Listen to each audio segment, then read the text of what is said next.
Good evening, students, faculty, and staff of the King's College. Over a decade ago, our house came into being when a group of men envisioned a community in the city thriving, not just surviving.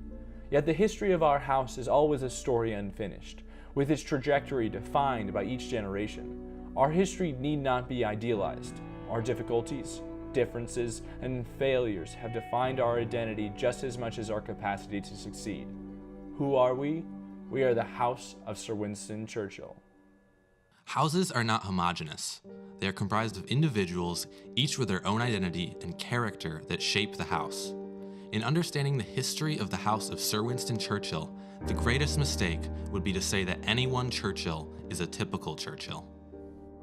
I think those early years there was an interest in building something, and there we really, it was like building a plane in the air, right? We had an idea of what it was supposed to be, but we didn't know which pieces were supposed to go together.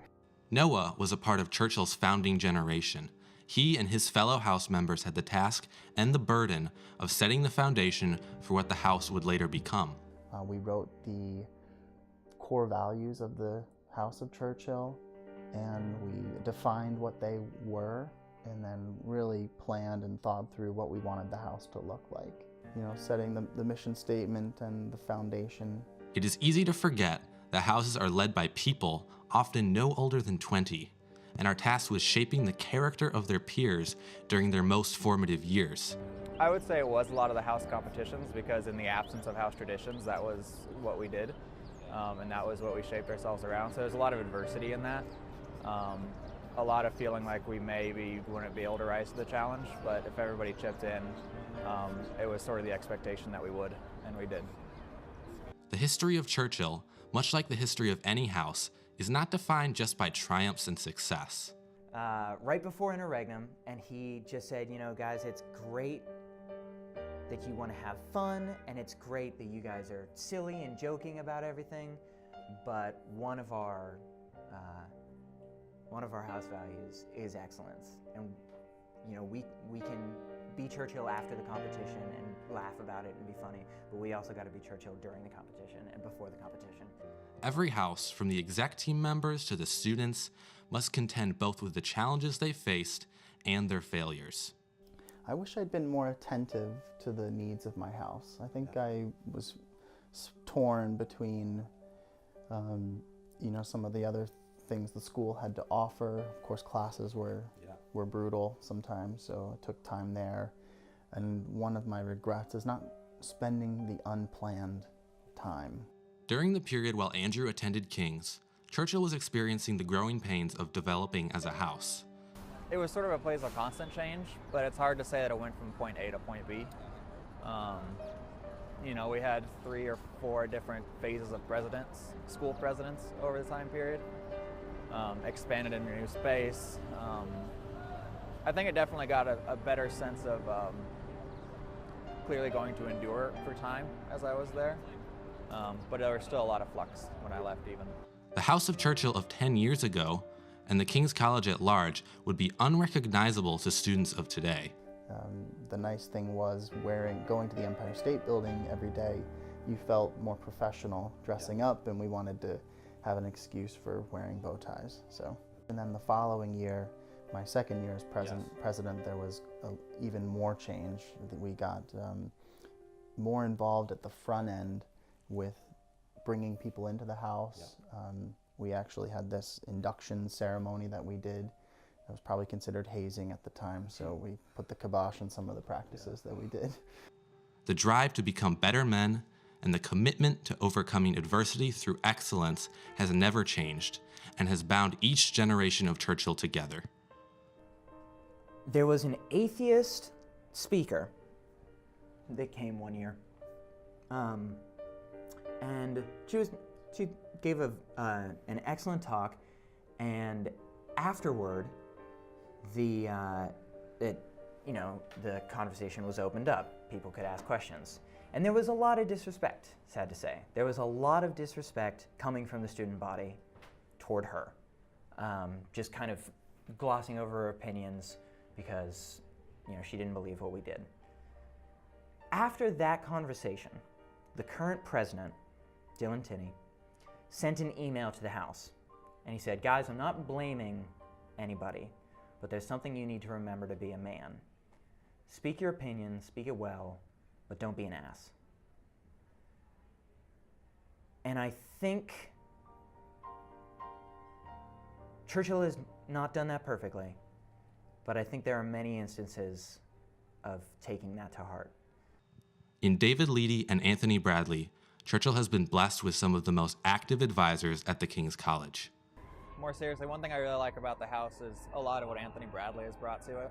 David Leedy immediately stuck out to me. I know that's kind of cheating, but if you've met David Leedy, it's pretty fair because he starts talking about really inappropriate things like very, very quickly in a conversation, so he really sticks in there, whether you like it or not.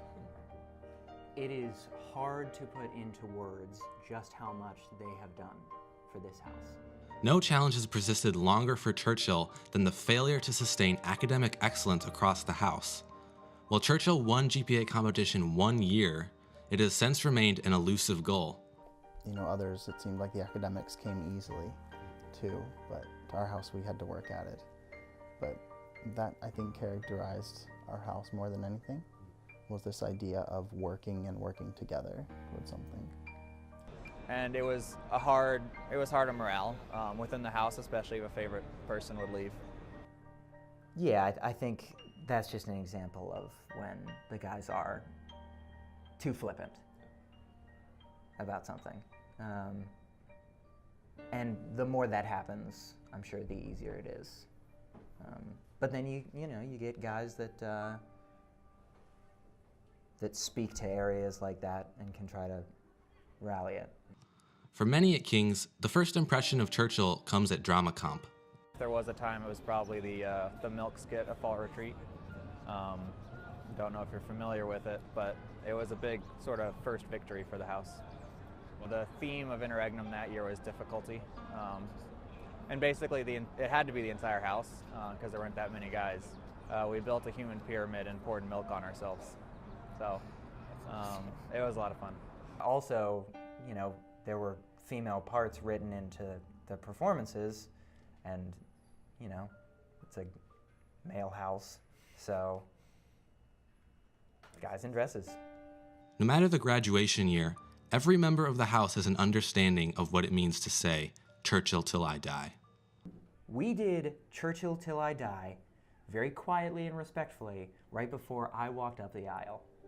Me and my groomsmen put our hands in, and just once, we just, Churchill till I die, the song. And I don't know, that was a great moment for me. Being that man of character that we strive to be when we were in college, and we didn't have, some of the experience that I now have. While Churchill is serious in its commitment to raising virtuous statesmen, they have never been a house that has taken themselves too seriously. The House of Churchill faces things with a really good sense of humor. And it may not even just in a comedy sense, but just in always kind of coming at things with a smile. Even if it gets hard, even if you don't know how to fit people in, or all these challenges that might be happening about adapting to a larger group of students, just never give up and never take it so seriously that that you have everything riding on one event or one time that went poorly. A house's identity is fluid. A student only has their 4 short years to define their house before it slips away to the domain of the next generation. There are a lot of guys that took a lot of, that made a lot of sacrifices, went through a lot of pain to give the house the opportunity it has now. But at least the opportunities that it had, certainly when I was there. And have fun, but remember to respect that.